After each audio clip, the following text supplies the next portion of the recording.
നമ്മുടെ ജിഷ്ണു ചേട്ടൻ്റെ ഒഫീഷ്യലായിട്ടുള്ള റിപ്ലൈ വന്നിട്ടുണ്ട്, നമുക്ക് നോക്കാം. അത് തന്നെയാണ് ഈ പറയുന്ന ശൈത്യ വിൻസി ഇറങ്ങുന്ന സമയത്ത് വിൻസി ഔട്ടാക്കുന്ന സമയത്ത് ശൈത്യ ആയിരുന്നു ഔട്ടാൻ വേണ്ടിയിരുന്നത്. പക്ഷേ ശൈത്യനെ അവിടെ നിർത്തിയിട്ട് വിൻസിനെ ഔട്ടാക്കിയതാണ് എന്ന് ഒരു PR പറഞ്ഞിട്ടുണ്ടായിരുന്നു. അന്നൊന്നും നിങ്ങൾക്ക് ഈ റിയാക്ഷൻ വീഡിയോ കയ്യിൽ വന്നില്ലേ എന്ന് അന്ന് പറയാൻ കണ്ടില്ലേ? ഈ ഞാൻ പറഞ്ഞ ഒരു കാര്യത്തെ പിടിച്ചിട്ടാണ്, അത് ഞാൻ പറയാത്ത ഒരു കാര്യത്തെ പറ്റി പറഞ്ഞു എന്ന് പറഞ്ഞിട്ട് ഇങ്ങനെ ആക്കിയിട്ടാണോ റീച്ച് ഉണ്ടാക്കുന്നത്? നാണമില്ലേ മനുഷ്യ നിങ്ങൾക്ക്? ഇത് നിങ്ങളുടെ വീഡിയോ കണ്ടിട്ട് വേറെ കുറെ കുട്ടി യൂട്യൂബേഴ്സ് വന്നിട്ട് ഇതേപോലത്തെ തമ്മില് കുറെ തമ്മില് ഞാൻ വിളിച്ചു, എന്നിട്ട് ഈ തമ്മില് കണ്ടിട്ട് കയറി നോക്കിയാലോ? ഇതൊന്നും അല്ല നിങ്ങൾ പറയുന്നത് വേറെ എന്നെ താറടിക്കാൻ. അതിന്റെ അടിയിൽ ഇത് കണ്ടിട്ട് കമന്റ് അടിക്കാൻ കുറെ ആൾക്കാർ. അതായത് നിങ്ങൾ പറയുന്ന രീതിയാണ് പ്രശ്നം, അതായത് നമ്മൾ റിയാക്ട് ചെയ്യുന്ന രീതിയല്ല.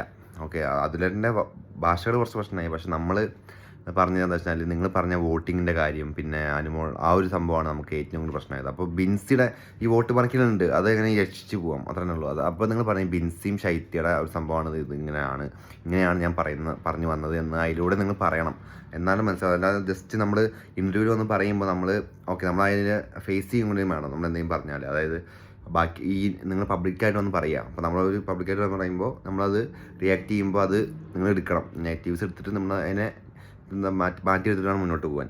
അപ്പോൾ അതാണ് സംഭവം. അതായത് നിങ്ങൾ ആരെയും താരടിച്ച് കാണിച്ച ഒന്നുമല്ല. നിങ്ങൾ ഈ പറഞ്ഞ രീതി അതാണ് പറഞ്ഞെങ്കിൽ നിങ്ങൾക്ക് സെറ്റാണ്. കാരണം പറഞ്ഞ് ശരിയാണ്. കാരണം 35 ദിവസം ഷൈറ്റിൽ നിന്ന് വോട്ട് മാറ്റണം പൈസ കൊടുത്തിട്ട് തന്നെയാണ്. അപ്പോൾ ആ ഷൈറ്റിയും പിന്നെ ബിന്നിക്കും PR ഉണ്ടായിരുന്നു, അത് ഉറപ്പാണ്. അപ്പം അവരൊക്കെയാണ് വന്ന് ഈ മോശക്കേട് പറയുന്നത്. അതുകൊണ്ടാണ് നമ്മൾ ആ ഒരു രീതിക്ക് നിങ്ങൾ റിയാക്ട് ചെയ്യാനും ഈ ഒരു ഇതിലേക്ക് നിങ്ങൾ വിളിച്ചഴിക്കപ്പെടാനുമുള്ള ഉണ്ടായ കാരണം. ഓക്കെ, അപ്പോൾ വേറെ ഒന്നുമല്ല.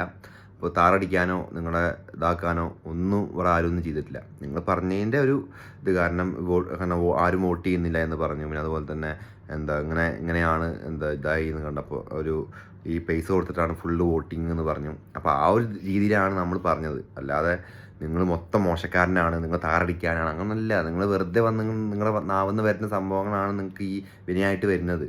അത് ഫസ്റ്റ് മനസ്സിലാക്കുക, അതിനെ ഫേസ് ചെയ്യുക, അതിൻ്റെ നിങ്ങളുടെ ഭാഗം ക്ലിയർ ആക്കിയിട്ട് മുന്നോട്ട് പോവുകയാണ് വേണ്ടത്. ഇതുപോലെ മുന്നോട്ട് പോയാൽ പ്രശ്നം തീർന്നു, അത്ര തന്നെ. നെഗറ്റീവ് പോസിറ്റീവ് ആയിക്കോളും, പോസിറ്റീവ് നെഗറ്റീവ് ആവും, നെഗറ്റീവ് പോസിറ്റീവ്, അതങ്ങനെ മാറി നിൽക്കും. അനുകൂലം പറഞ്ഞാൽ എന്ത് നെഗറ്റീവ് പറഞ്ഞാൽ പോസിറ്റീവ് പറയും, അത്രേ ഉള്ളൂ. ഇതിനൊക്കെ ജസ്റ്റ് നമ്മുടെ ഭാഗം ക്ലിയർ ആക്കുക എന്നുള്ള ഒറ്റ കാര്യമുള്ളൂ. നിങ്ങൾ പറഞ്ഞ രീതി, ഇപ്പം ഈ പറഞ്ഞ സംഭവം സെറ്റാണ്, നല്ലൊരു അത് പറയണം, ആൾക്കാർക്ക് മനസ്സിലാവണം. അതായത് ഇതാണ് നടന്നത് എന്നത്, അത് PR എങ്ങനെ കളിച്ചു എന്നുള്ളത് ശരിക്കും മനസ്സിലാക്കണം. അനുമോൾക്ക് പൈസ കൊടുത്തിട്ടുള്ള വോട്ട് മറിക്കേണ്ട ആവശ്യം ഉണ്ടായിട്ടില്ല, അത് 100% ഉറപ്പാണ്. പൈസ കൊടുത്തിട്ട് മറിക്കേണ്ട ഒരു ആവശ്യം അനുമോൾക്ക് എന്ന വ്യക്തിക്കില്ല. അത് നിങ്ങൾക്കും അറിയാം. അത്ര സപ്പോർട്ടുണ്ട്, ഓർഗാനിക്കായ സപ്പോർട്ടുണ്ട്, പിന്നെ റീ എൻട്രിയിലൂടെ വീണ്ടും സപ്പോർട്ട് കയറി. അതാണ് ജിഷ്ണും അത് നന്നായിട്ട് പറഞ്ഞിട്ടുണ്ട്. പക്ഷേ ഇന്നലത്തെ ആ ഇൻ്റർവ്യൂ ആണ് മോശമാക്കിയത്. Okay, thank you.